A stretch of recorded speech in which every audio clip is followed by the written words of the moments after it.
grateful to Professor Thomas Hines, emeritus from UCLA, but still very active.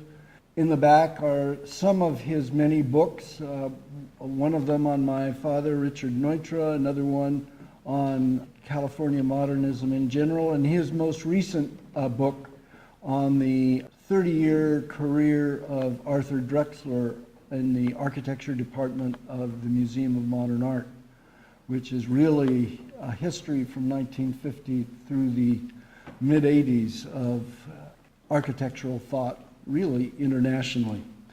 Professor Hines is going to talk to us today about two of the early modernist architects in Southern California.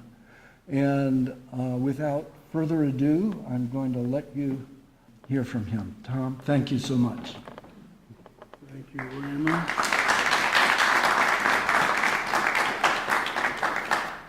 By almost general consensus, I think, for those people who think and care about such things,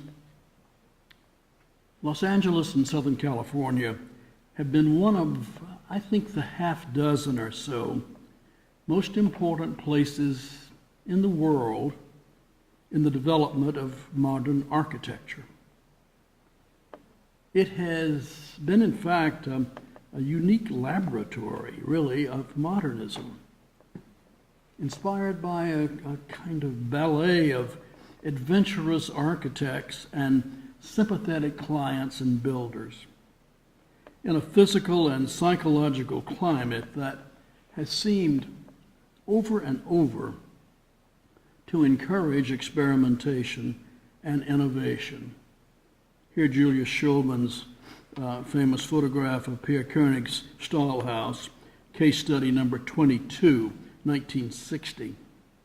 Essential factors in that development have been, of course, the climate and geography that seduced and shaped its architectural visionaries, much as it did their neighbors and sometimes their clients in Hollywood, in the film industry.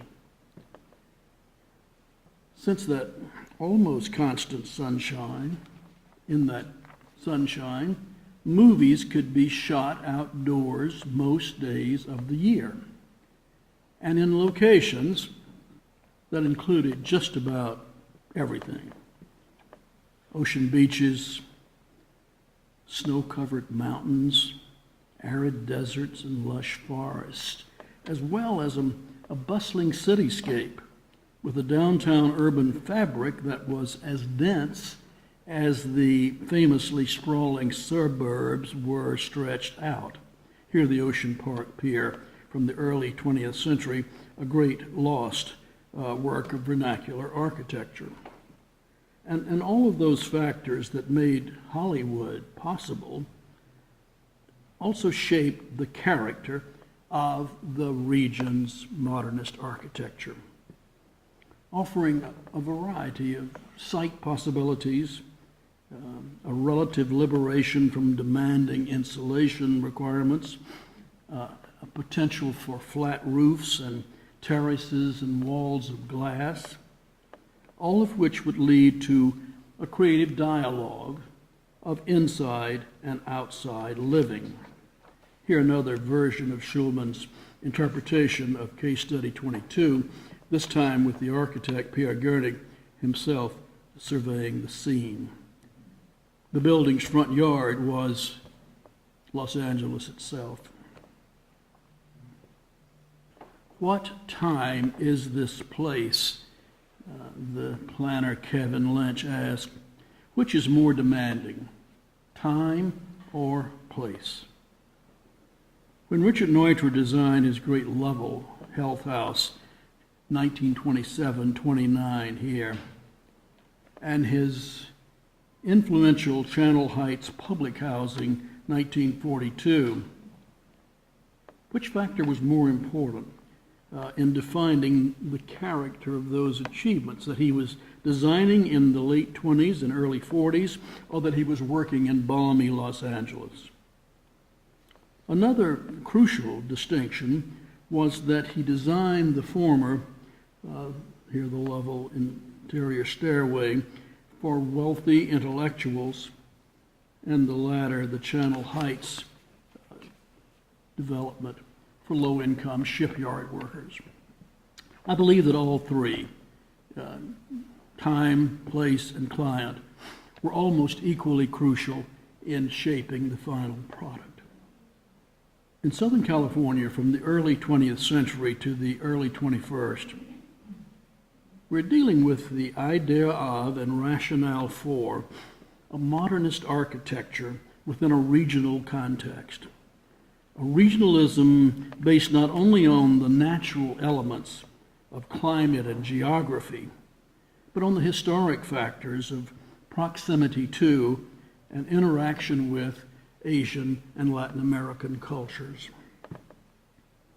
Since Southern California has seemed a quintessentially modern place, the capital of the car culture, the home of the film industry, a major locus of the aerospace industry, three of the 20th century's stringent modernist agents, it's not surprising that it has also become one of the major places in the world for generating a significant modernist architecture. It has also been a consumer and translator of modernist architectures initiated elsewhere. In all of those roles, it presents, I think, a seductive case study of the effects upon modernism of regional patterns and imperatives, and vice versa. I argue that modernism on the one hand and regionalism on the other have never been singular, fixed, immutable styles or systems to be learned and emulated. Rather, both modernism and regionalism have been diverse and changing phenomena, each affecting and redefining the other. As in Charles Henry Eames's own case study house, Santa Monica, 1949, the case study program, that experimental program of the magazine Arts and Architecture, and its editor, John Intenza. Modernism and regionalism are, of course, dauntingly elusive terms. Though lacking regional boundaries, a region is defined by the Encyclopedia of Social Sciences as a fairly homogeneous area with physical and cultural characteristics distinct from those of neighboring areas.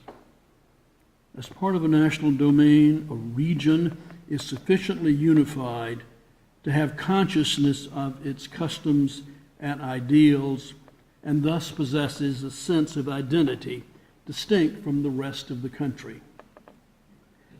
From the Tehachapi mountain range south to the Mexican border, Southern California does possess such an identity.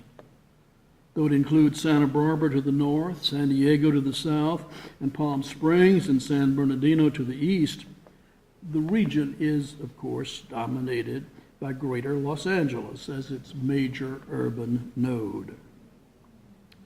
While LA County includes, of course, numerous independent cities, Pasadena, Santa Monica, Beverly Hills, Culver City, the contiguous components of Greater Los Angeles stretch into Orange, Ventura, Riverside, and San Bernardino counties.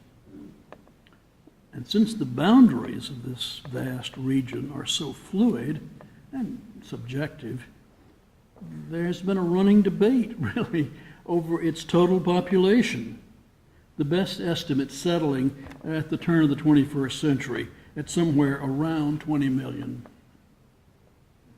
Both the climate and the expansiveness have, of course, fostered a sometimes delusional sense of unbound freedom, and a major modernist emblem of that freedom, the automobile. While the car would enrich and complicate life in most 20th century places, it would have an especially complex effect, consciously and unconsciously, on the life, architecture, and urban design of Southern California. From the massive sculptures of the freeway system to the ubiquitous parking lot to the multi-car garage of the single-family dwelling.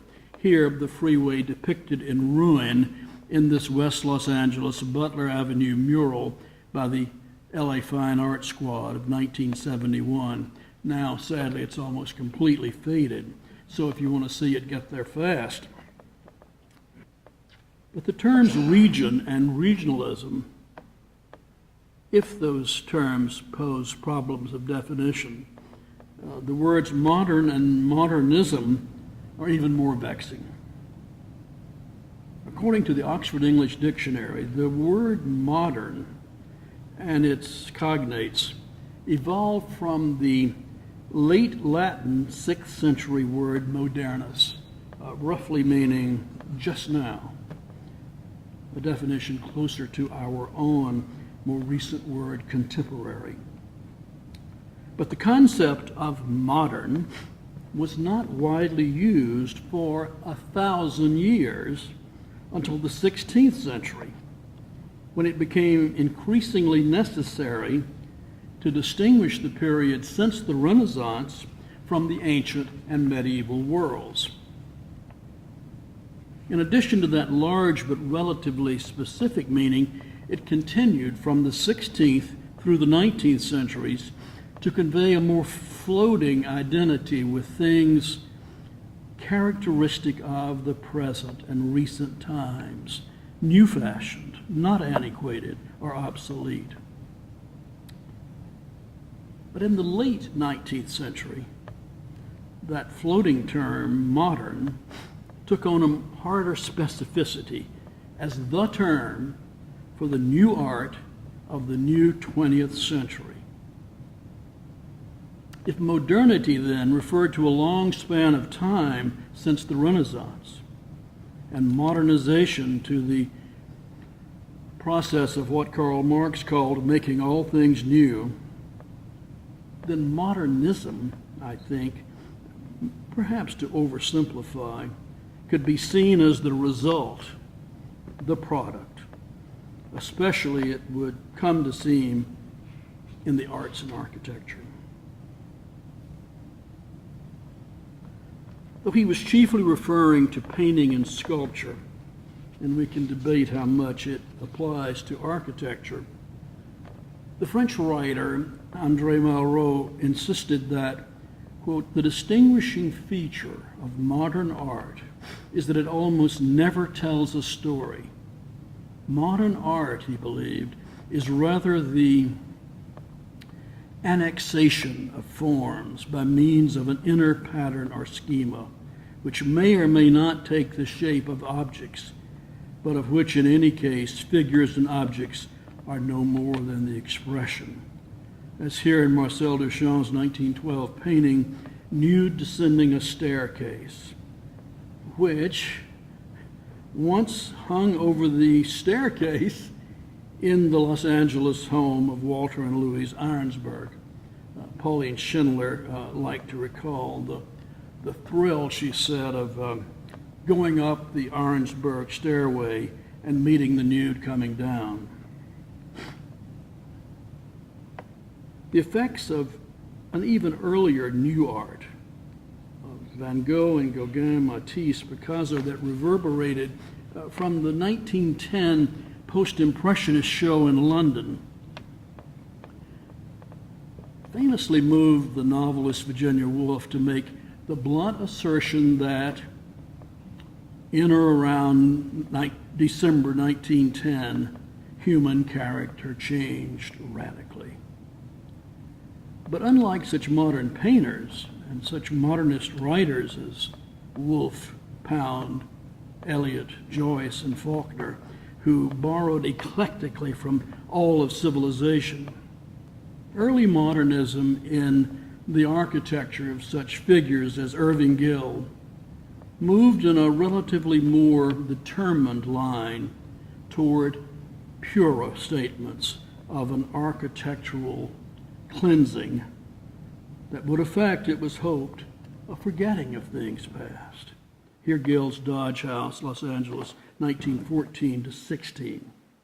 Yet even there were exceptions, conscious and unconscious, for Frank Lloyd Wright in his LA work of the 20s, which made explicit references to the Mayan architecture of pre-Columbian Mexico, as here in his Hollyhock House, LA 2021, and the ruins of Uxmal in Mexico of around 800 AD.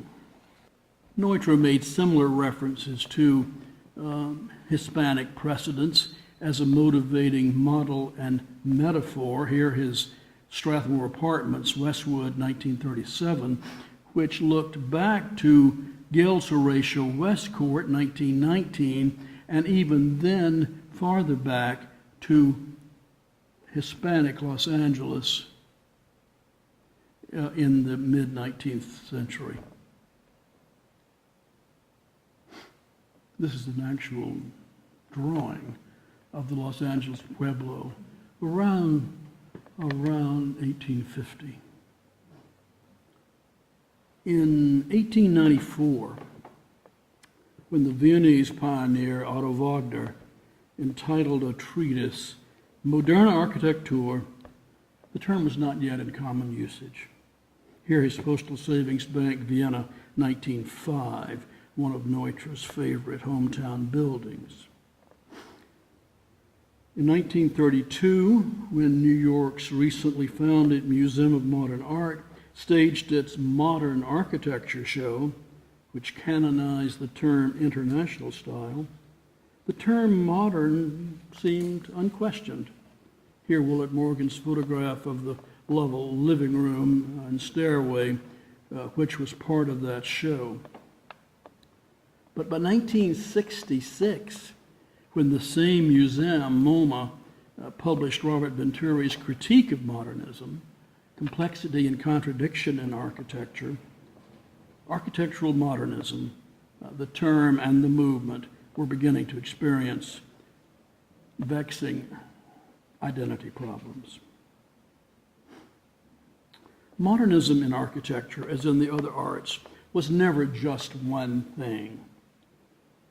While most modernist architects would continue to insist they followed no style, they opted for what came to be a cluster of new styles.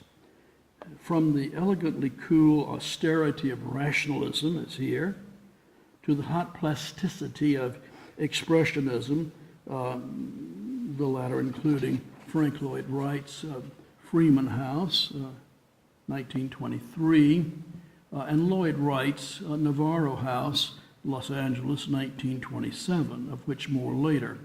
And then John Lautner's Reiner House, Silvertop, the 1960s. All three of those designers having been students of the first Frank Lloyd Wright. The Southern California rationalist, on the other hand, would of course include Neutra's Kaufman House, Palm Springs, 1946, R.M. Schindler's Lovell Beach House, Newport Beach, 1926, and the work of those architects' disciples, Gregory Ain, his Dunes Muir Apartments, L.A., 1937, Raphael Soriano's Meyer House, L.A., 1939, as well as all of the post-war case study architects, especially Pierre Koenig's Case Study 21, Craig Elwood's Case Study 16, and again Charles and Roy Eames' Case Study number 8,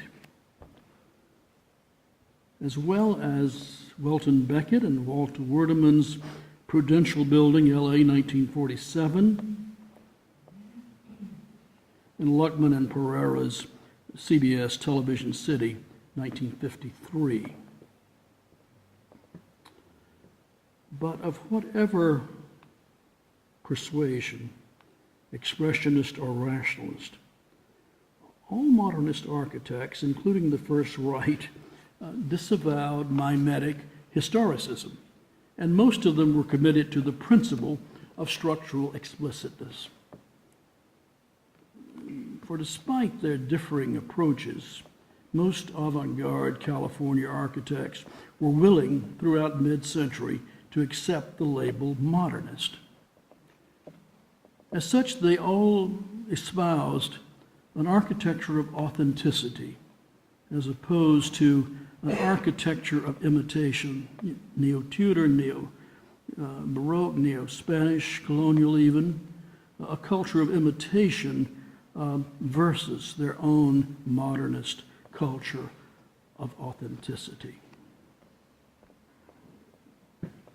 The great comic actress Anna Russell once did a brief summary and hence parody of Richard Wagner's 4-part, 16-hour Ring of the Nibelungen.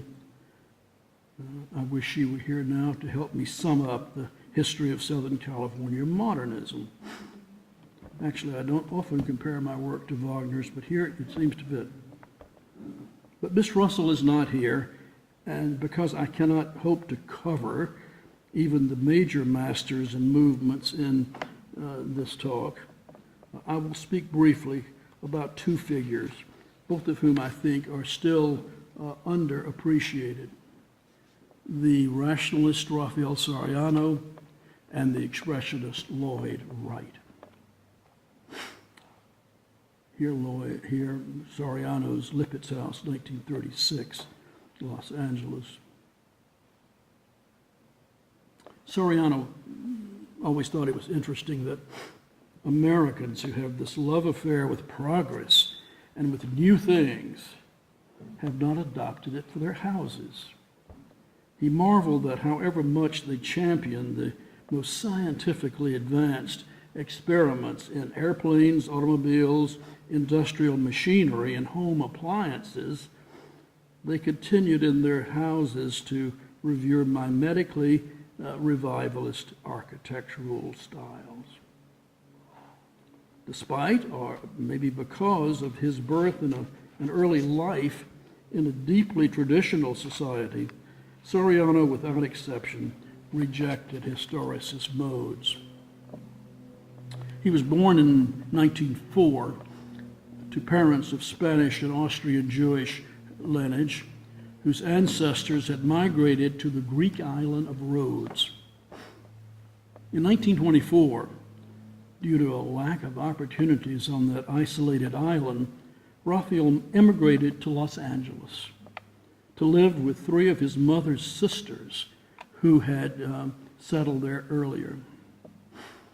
While working at various downtown fruit stands, he studied English with his hard-earned savings, bought a violin, and attended concerts by the LA Philharmonic. His favorite composers then and later would remain J.S. Bach and Edgar Varese. Always intrigued with architecture and urban design, Soriano explored his new city, and with his gregarious personality, quickly became connected with certain well-placed Angelenos who helped him gain admission and paid his way to the USC School of Architecture. And in 1930, he recalled, while still a student, he had an experience that helped confirm his own particular modernist identity when he heard sequential lectures by Frank Lloyd Wright and then Richard Neutra. For Wright's talk, the hall was packed, but Soriano found him, for his own taste, too self-important and his lecture too rhetorically florid. The subsequent presentation, though, to a half-filled house by the then less well-known Richard Neutra seemed by contrast to be full of rational and inspirational exhortations on the essential connections of industry and architecture. This moved Soriano to ask Neutra to accept him as an unpaid student intern. an experience that confirmed his own growing commitments. Later, after seeing this bright young man's drawings, Rudolf Schindler also offered him a job with pay. But Soriano, after trying it for a while, did not like what he described as Schindler's chaotic thought processes and working habits, and he returned to the non-paying job with Neutra, where he worked alongside Gregory Ain and Harville Harris on Neutra's vast experimental urban design project, Rush City Reformed, from the late 20s and early 30s. This made him a lifetime admirer not only of Neutra's orderly ideas and working methods, but in contrast to the view of his colleague, the very critical Gregory Ain, to Neutra's what Soriano called warm and sympathetic human qualities. Soriano could well understand the rift between Neutra and Schindler because he believed they were of entirely different temperaments. In 1934, as the Depression worsened, Soriano graduated in architecture from USC and found work in the office of the LA County architect, which taught him low-cost construction methods of framing in wood for several projects of the local WPA, a far cry from Neutra's visions here. In the same year, despite his meager income, he established a studio in his small Hollywood apartment. And in 1936, he built this, his first independent structure, for the concert pianist Helen Lippitz, the sister of a friend of his. The building's central space is that large living room, music room, with its oval end of continuous windows looking north to Silver Lake and to the distant mountains that form the background to Lippitz's concerts. In 1937, the Lippitz House was one of 5 American Modernist selections in the International Architecture Exhibition in Paris. In the late 30s and early 40s, until the outbreak of war virtually ended building construction, Soriano followed his Lippitz project with half a dozen examples of his own increasingly self-confident version of what MoMA had called the international style.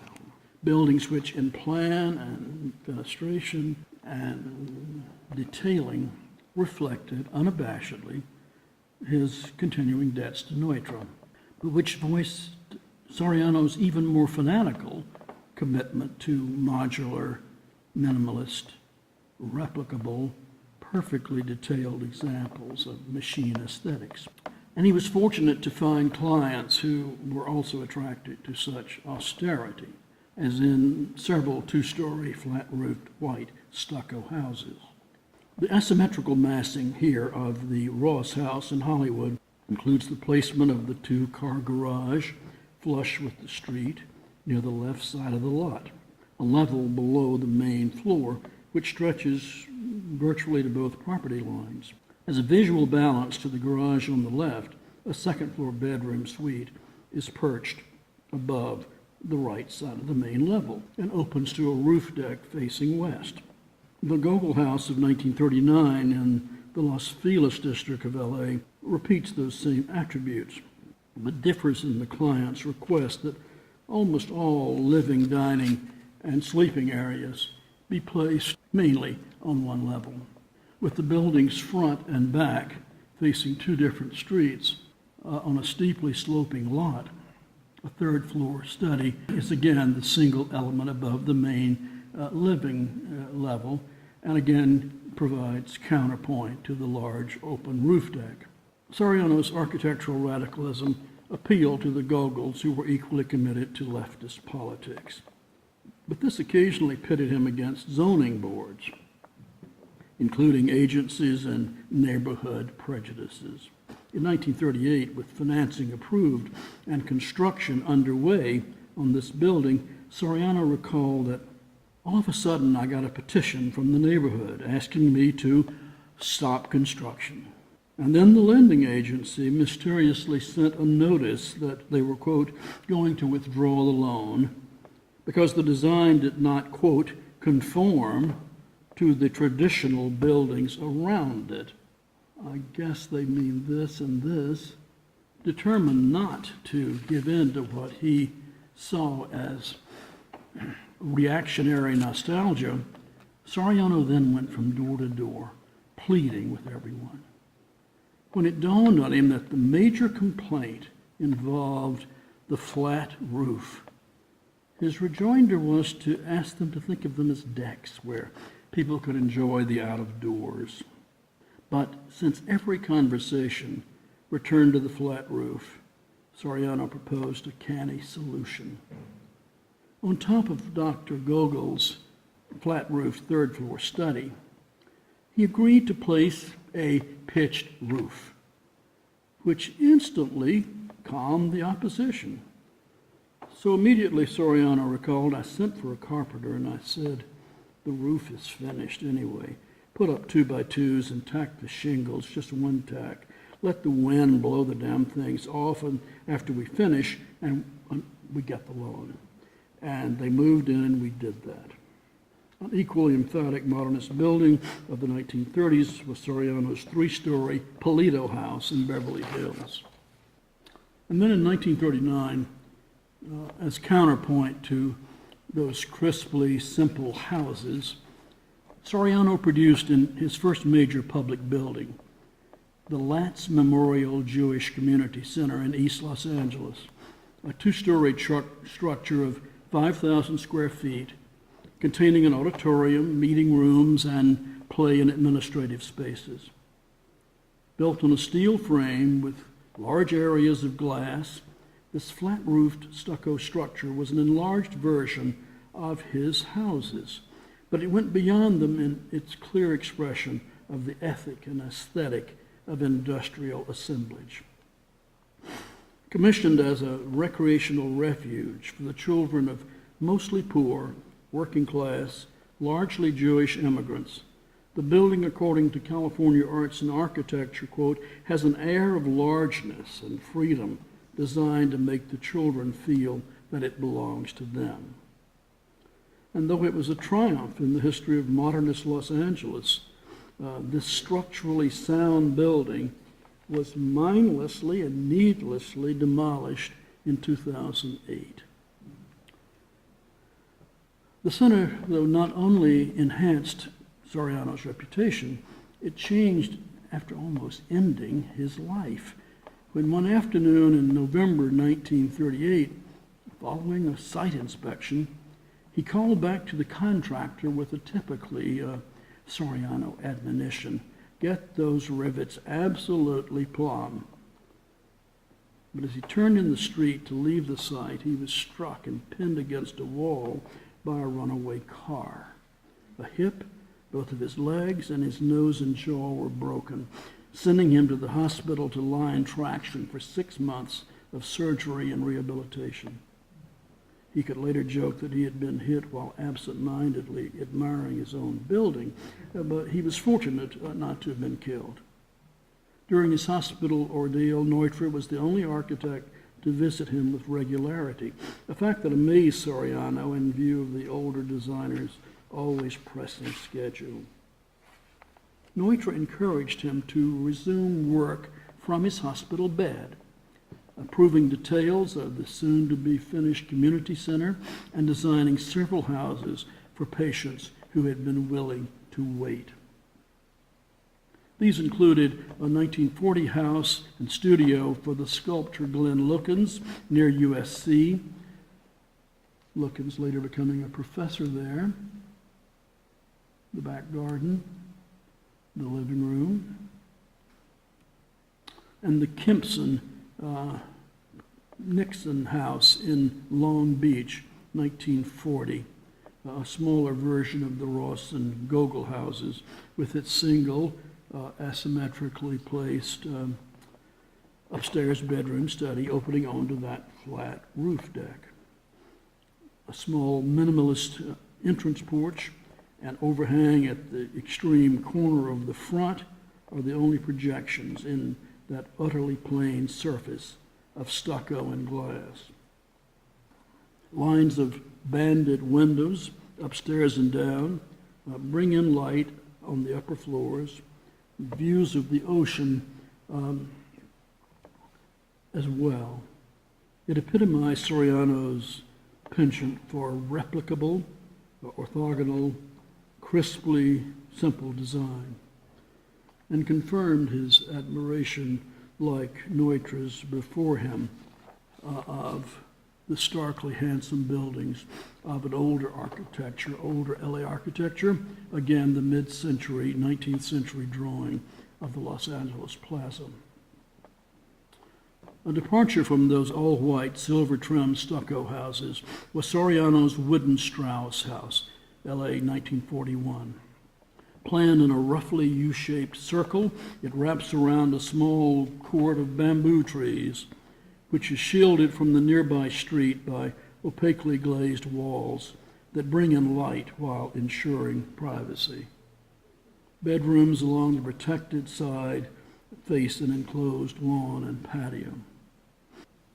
The wooden Ebert House in Studio City was a contemporary two-story version of the same idea.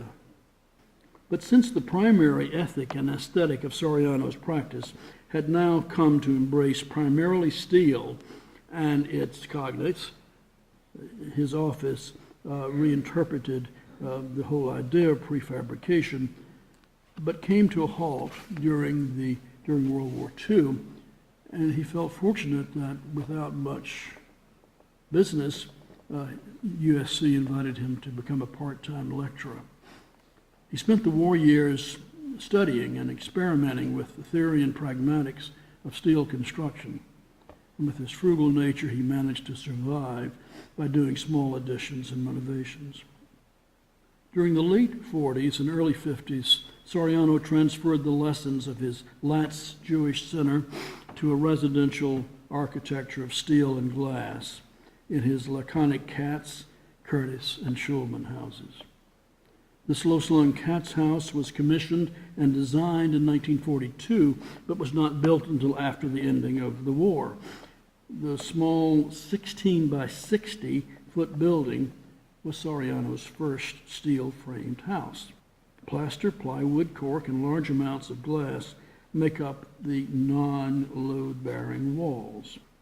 As a kind of psychological refreshment from the otherwise orthogonal right-angled walls, the entryway leads into a diagonal hallway that opens to a conversely oblique bedroom and covered terrace.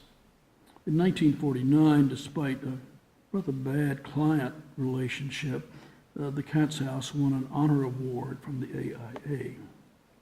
The Curtis House of 1950 on Sunset Boulevard across from UCLA was a greatly enlarged version of this. Again, marred by bad rapport with the commissioning client, David Noyes, Soriano and later historians would identify the building with its second client, Alexandra Curtis, who loved and enjoyed the house. Here the long southern side, here the built-in wall-like cabinetry. But while the Katz and Noyes Curtis commissions were fraught with unhappy client disputes, Soriano's contemporary house for architectural photographer Julius Schulman gave them both satisfaction and delight. The two had met in 1936 through a series of serendipitous circumstances. Before he believes he could ever be more than an amateur photographer, Schulman had visited Neutra's recently completed Kuhn house in LA. He had gone there with a friend who had worked in Neutra's office.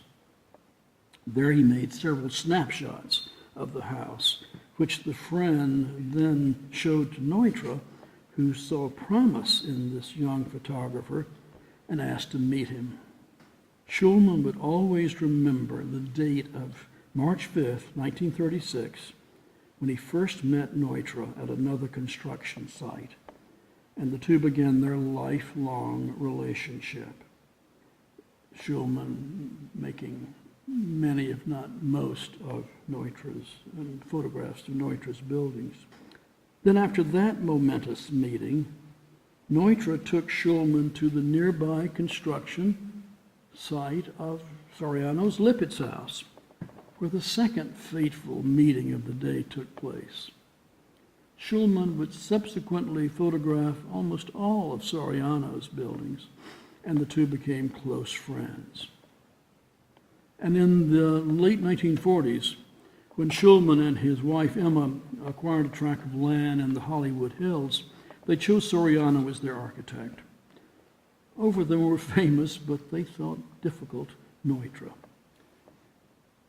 Designed in 1947, built in 4950, the flat-roofed, steel-framed Schulman house bore obvious resemblances to the Katz and Curtis houses.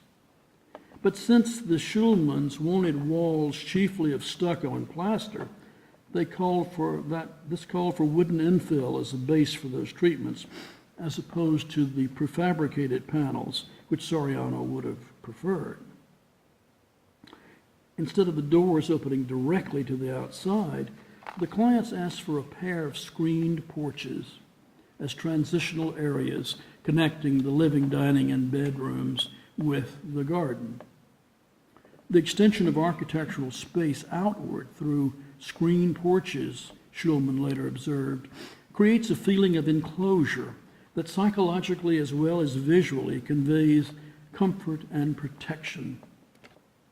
It also allowed the use of sliding doors in almost all types of weather and provided insect control and cut solar glare. Placed on a diagonal between the carport and the living room, the entry hall would also double as a photo gallery as it leads past kitchen and workspaces to the bedrooms at the western end of the house. A partially covered patio here connected the living area with Schulman's studio and photo storage archives. Until the end of his life, in 2009, at age 98, Schulman would continue to enjoy his house. 1950 also saw in Pacific Palisades the completion of Soriano's steel-framed contribution, again, to Arts and Architecture's case study program, a building that would later be postmodernized beyond recognition. I searched for it, I couldn't find it, and there it was, in its French provincial reincarnation. But a significant extension of these single-family houses was Soriano's prefabricated multiple-unit Colby apartments of 1950 to 52. Commissioned by Lucille Colby as a house for herself with additional rental units, the 14,000 square foot building contained 2 studios, 9 one-bedroom apartments, 12 carports, and the owner's large penthouse and roof garden. Clearly resting on a steel frame, the structure housed 2 groups of units connected by, entered from, an open hallway.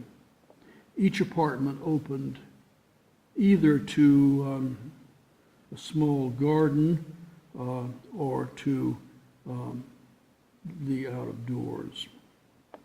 Each contained Soriano's space-dividing storage cabinets. Exterior walls comprised a variety of materials, clear and frosted glass and plywood panels painted blue or yellow in contrast to the black steel frame. Placed on a densely packed urban site on Pico Boulevard near 20th Century Fox, the Colby attracted artists and film people who loved its combination of privacy and urbanity and its views north to the mountains. In 1951, the building won a national AIA award. And yet, despite its viability as a source of income and a celebration of both privacy and community, this landmark building was sold to developers for high-rise replacements.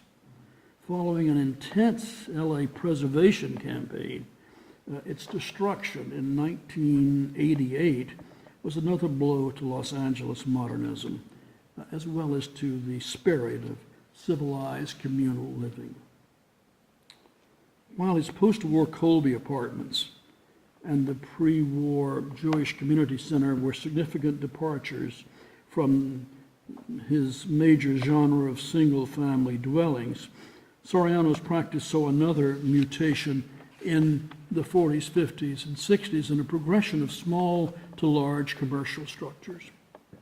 The most ambitious and successful of these, and a high point of his career, was his Adolph's Laboratory and Office building in Burbank, 1953 to 57. Except maybe for Julius Schulman in residential architecture, Soriano never found more sympathetic and compatible clients than the owners and directors of Adolph's, Lloyd Rigler and Adolph Deutsch. These two bachelors had met and become partners in life and in the food brokering business that included dietetic foods and the meat tenderizing procedures they had learned from a San Francisco chef, Adolph Repp. Named in his honor then, the firm's quickly accelerating financial success also allowed Rigler and Deutsch to offer major support to the arts through a permanent foundation that still carries their names. They had an interest in avant-garde architecture, and they chose Soriano to design this large new headquarters in Burbank. Covering most of a 25,000 square foot block, this huge rectangular structure was interlaced with laboratories, computer rooms, and a research library, as well as interior gardens and patios that gave each work area access to nature and fresh air. A system of tracks running under the floor harbored the mechanical systems, freeing the ceiling from rigid interior walls beneath the floating roof. The excellence of Adolph's was recognized again in 1960 when it won an AIA Honor Award. But in 1992, it was destroyed by an arsonist fire.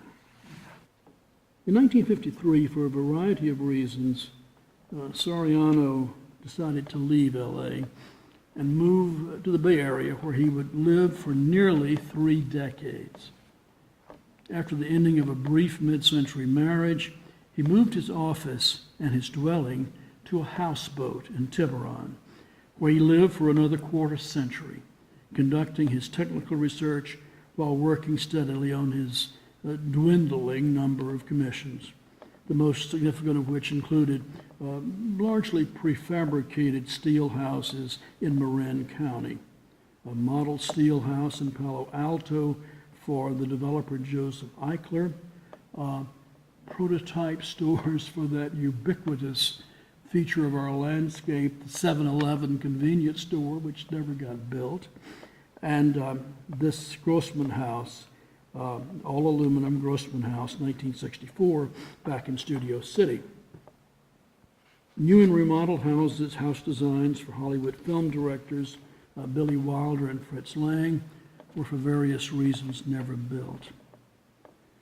In 1985, as he was being interviewed by the UCLA Oral History program, his landlord gave him an eviction notice on the Tiburon houseboat, where he'd lived and worked for over a quarter century.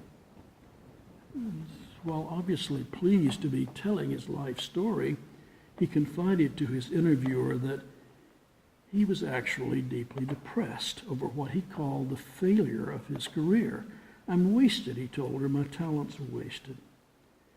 But later that year, the tide turned when the School of Architecture at Cal Poly Pomona offered him a visiting lectureship and a repository for his drawings and papers. He moved into a small apartment in Claremont and seemed to be happy to be living again in Southern California, where 40 years before he had arrived as an optimistic, non-English speaking immigrant. In 1986, the Los Angeles AIA honored him with its Distinguished Service Award. But in July 1988, 2 weeks before his 84th birthday, Soriano died in his Claremont apartment. What was the essence of his achievement? His UCLA interviewer asked him in 1985. "Not accepting," he replied, "questioning. That's the only way innovations come." And how did he characterize his building, she asked. Simple and elegant at the same time, he believed, and simplicity does not bring monotony. Mine are different, even though using the same elements. I can do somersaults with my business, with my buildings and houses, as in the Grossman house, while using the same elements, coming up with very different solutions. But you have to dedicate and apply yourself with intelligence and sensitivity. And he concluded, I have it done.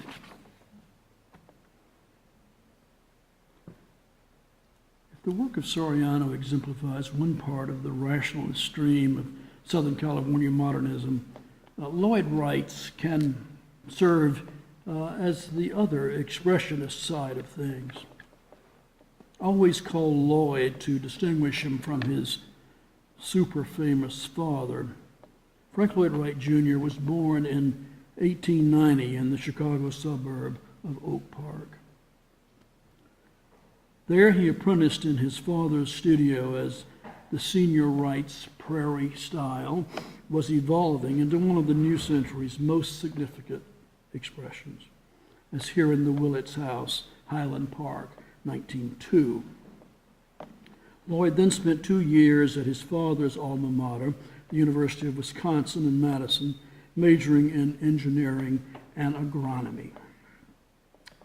But in 1909, the senior Wright's life and work took a sudden turn as he left for Europe with his lover, a former client, Mamie Cheney, leaving behind his family, her family, his wife, children, and professional associates who managed to keep his practice going. Because part of the task in Europe was to prepare and redraw major examples of Wright's prairie work for publication by the Wasmut Press, Berlin, Lloyd, already a gifted draftsman, joined them there. He drew, for example, the plans, elevations, and renderings of the Willits House here. Great drawings that the world has admired, assuming they were his father's. Working chiefly from a studio in Italy, Lloyd also expanded his architectural education by traveling widely in Europe.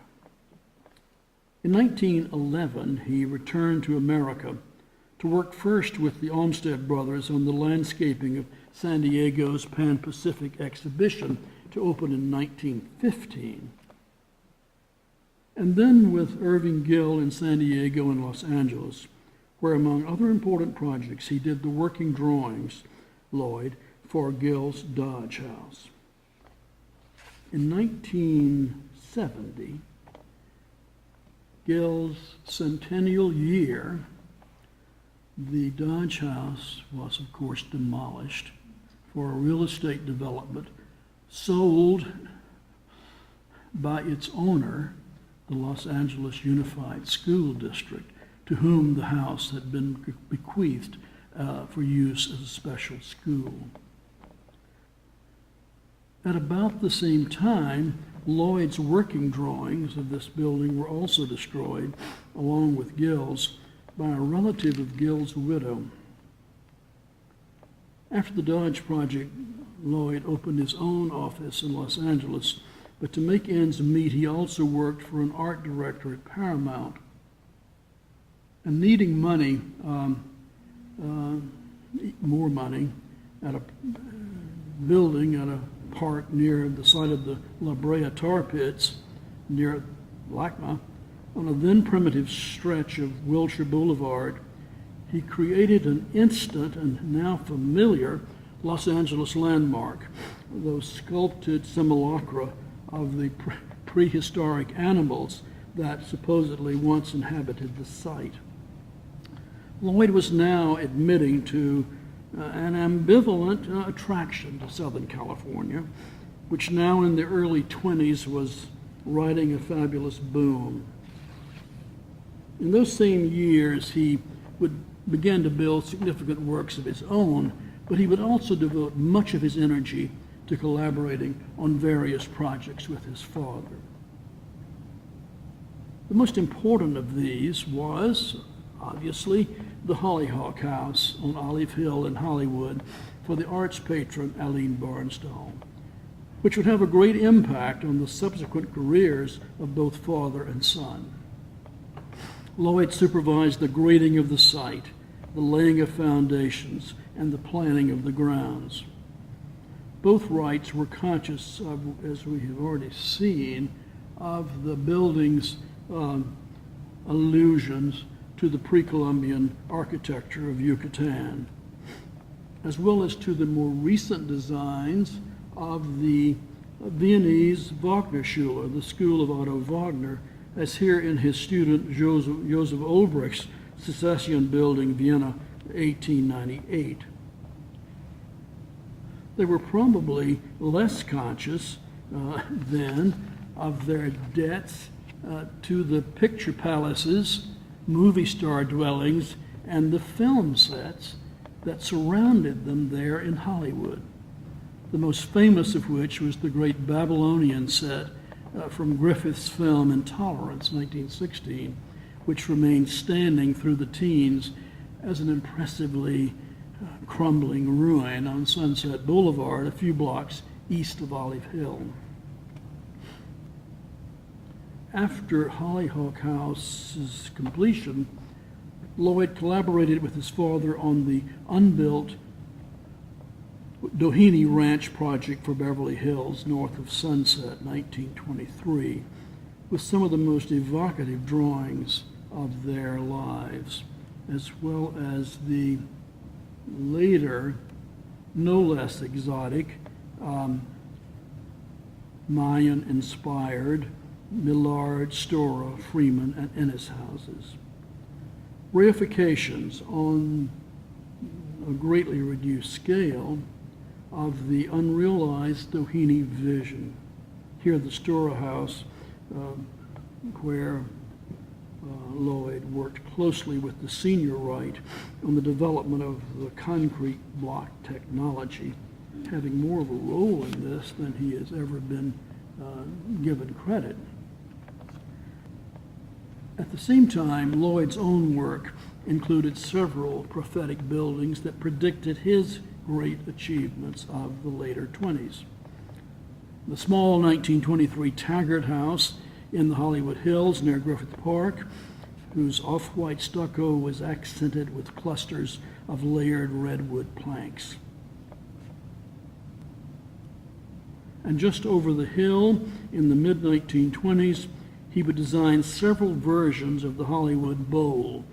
This original design, associated with Native American motives, was later changed by Lloyd to the now canonical oval configuration, which it would retain through many revisions by Lloyd and other architects down to the present. At the same time, in Palm Springs, Lloyd designed the Oasis Hotel, a favorite Hollywood watering hole. Here the long view, here the dining room enclosing a large tree, and here the tower, the only remaining vestige of the largely mutilated, destroyed building.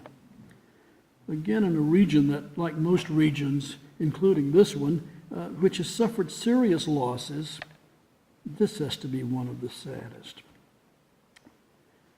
After these works, Lloyd's expressionist inclinations were realized in several Los Angeles houses of the middle 1920s, epitomizing his talent for emerging his own brand of emotionally charged expressionism akin to contemporary European developments, with his and his father's interest in Southwest Native American cultures as expressed in modern materials, especially stucco and reinforced concrete.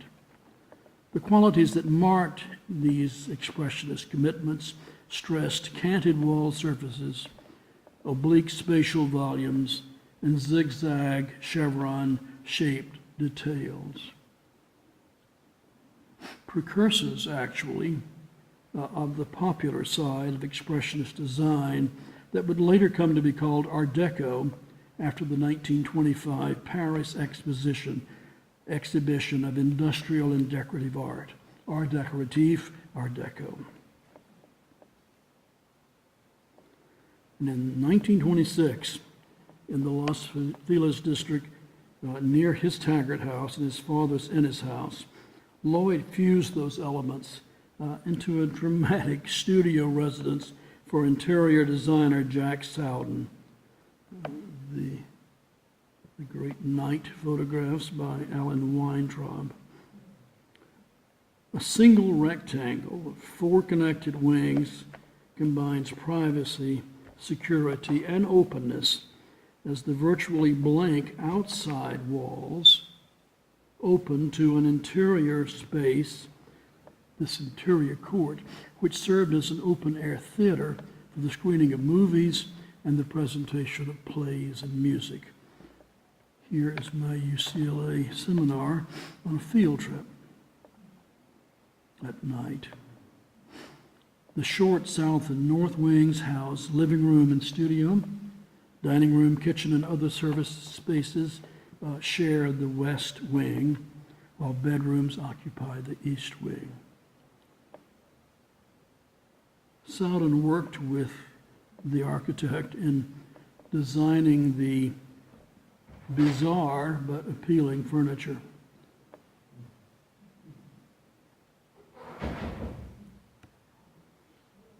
I'm not sure really that it would be possible to do anything in that bed except stare at it.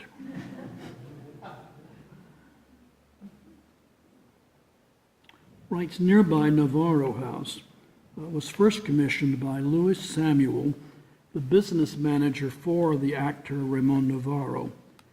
But while the building was in construction, the first client, Samuel, suffered financial reverses.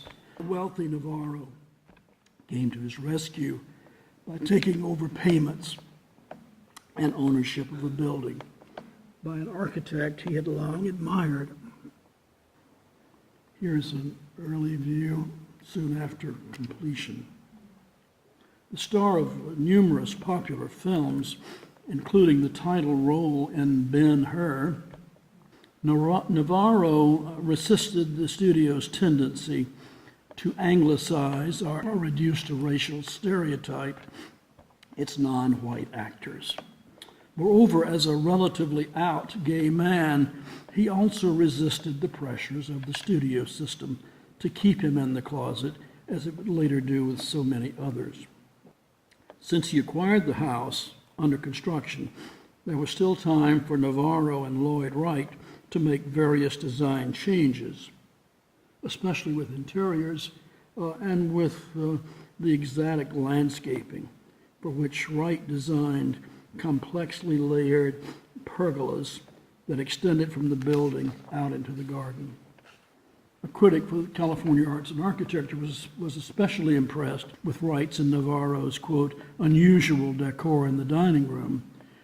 A symphony in black and silver, he wrote, the aluminum-legged table having an onyx glass top, the chairs black satin seats, and the black walls covered with strands of dull silver chain hung from the ceiling to the floor. It must have epitomized popular notions of kinky expressionist design. Ornamenting the house's off-white exterior concrete walls are mannered panels of hammered copper, which early turned naturally to a rich green.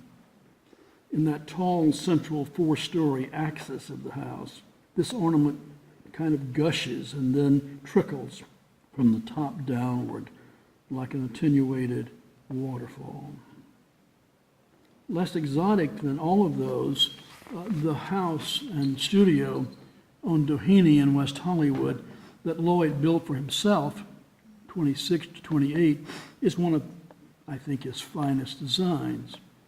More rectangular and monochromatic than the variegated Navarro house. This building has spatial relationships unique in Lloyd's work.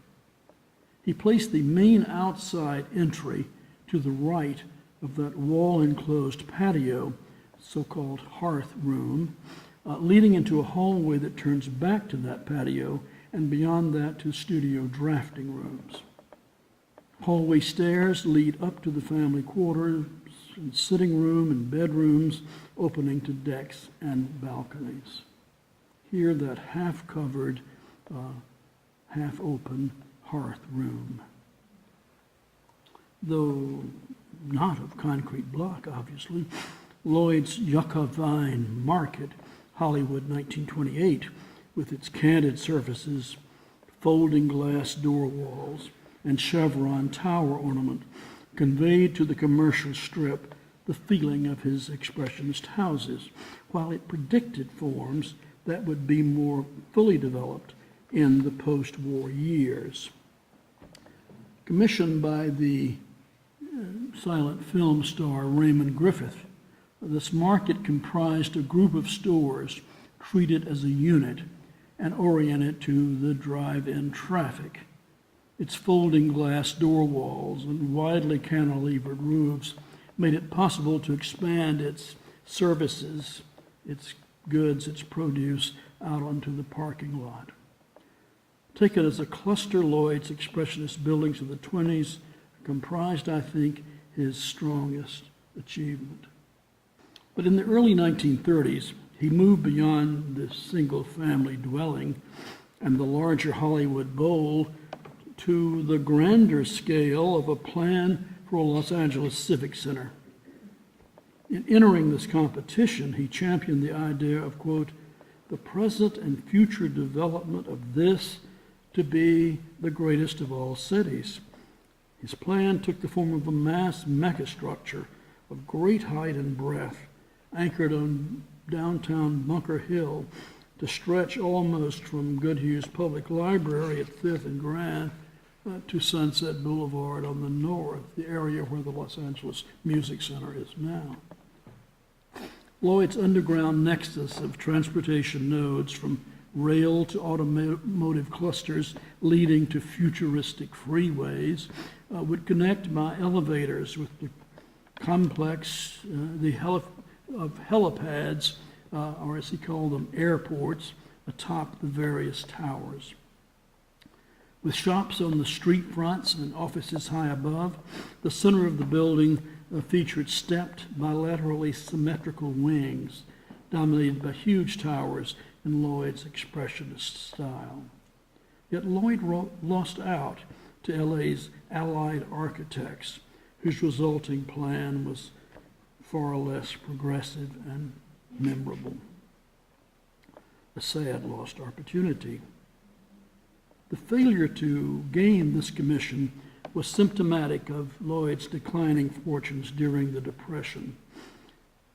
Though even then, in the late 30s, he worked with a team of designers on such public LA housing projects as Aliso Village and here Ramona Gardens. This was, of course, the kind of commission that he and most other modernist architects, then or any time, would like to have had more of. But architects in the American marketplace cannot always choose their clients, and they've all been happy, as Lloyd was, when local or federal governments came in as sponsors for public social housing. But following the war, Lloyd's career rebounded with several commissions that echoed his expressionist work of the 20s. The greatest of these was his Swedenborgian Wayfarer's Chapel, 1946 to 51, at Portuguese Bend on the Palos Verdes Peninsula, where Lloyd strove to minimize the distinction between inside and out, and between the chapel, the seacoast, and the wooded hills. His daughter-in-law, the writer Anais Nin, wife of his stepson Rupert Pohl, called it a perfect place. The tower was added by Lloyd in the 1950s. The same imagery would find its way into many of Lloyd's houses of the 50s and 60s, with their oblique wall angles, mannered spatial configurations, and sweeping roofs, which evoked, it has always seemed to me, a rare marriage of spaced projectiles and large, handsome insects. Some bore resemblances to the work of Lloyd's contemporary John Lautner, and others reflected similar tendencies in the late work of the senior right. This bowler house, or so-called bird of paradise house, Palos Verdes, 1963, was a kind of archetype of these buildings. Like many of the senior right's late houses, the bowler is composed almost entirely of oblique angles. It is entered from the side off the driveway. A loosely defined hallway leads past wood and plastic screens, reiterating the building's geometry, into the free-flowing living and dining areas that looks north to the ocean beaches and the Los Angeles basin. West of the dining room are the kitchen and family room and a wing of bedrooms that encircle the pool. Different, though, from his father's late houses is the vertically attenuated master bedroom suite, which towers high above the main living area, with steeply soaring roof forms trimmed with wide blue plastic screens. John Bowler, a building contractor, supervised construction of the building as well as of Lloyd's specially designed furniture. The sweeping lawns are trimmed with bird of paradise plants, which reflect the building's configuration as well as the inspiration for its name. Such works, I think, then by Lloyd Wright and Raphael Soriano and their contemporaries confirm, I believe, the significance, even though they are just examples, the significance of Southern California as one of the world's most important laboratories in the development of modern architecture. And they confirm, like the Eames House here, that the best of California modernism represents the essence of most great building art. That is a protective shelter from the woes of the world and a stage for confronting and enjoying life. Or as that other architect, Thomas Jefferson, called it, the pursuit of happiness. Thank you.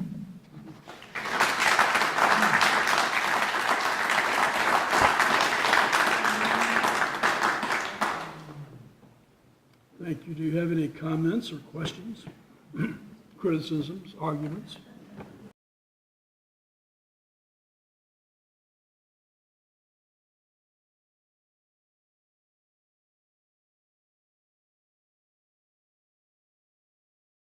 I'm less an expert on Northern California. I'm supposed to be an expert for Southern, but I think some of the same factors. I mean, there's certainly a regionalism here.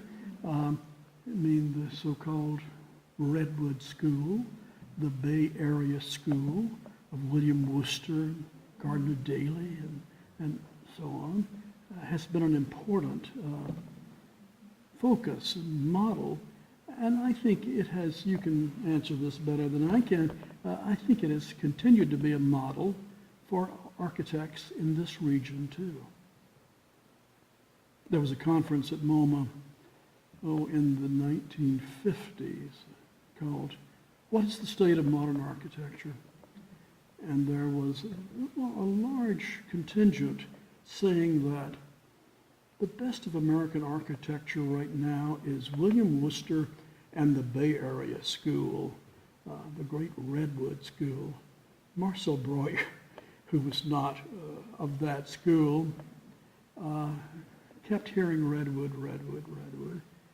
And he finally said, if modern architecture is redwood all over the place. I'm opposed to it. But that was a minority. I could ask you to answer that same question. I confess to not having ever seen most of those Lloyd Wright buildings, which are really dynamite buildings.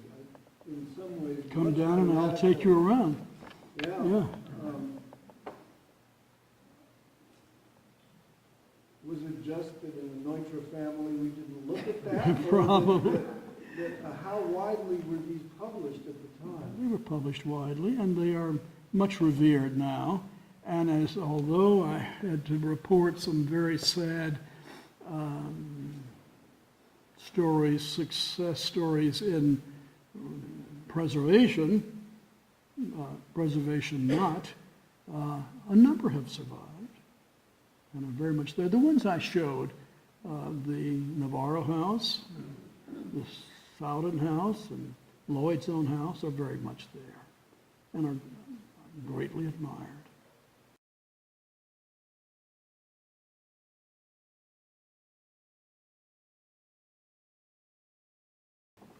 In some cases, that's true, they do, but there's been a turnover. Those concrete block houses, for example, the Barnstall House, Holyoke House, Ms. Barnstall gave to the city of Los Angeles. It's now a city park, and it's open to the public, and it's in pretty good condition. Those concrete block houses have gone through several families over the nearly 100 years that they've been there. Lloyd's houses, well, the last one I showed, the Bowler House, is still owned by that family. But you know, houses in Southern California especially don't stay in the same families. They are turned over, sometimes by those families for the profit they're going to yield. Thank you very much. Continue talking.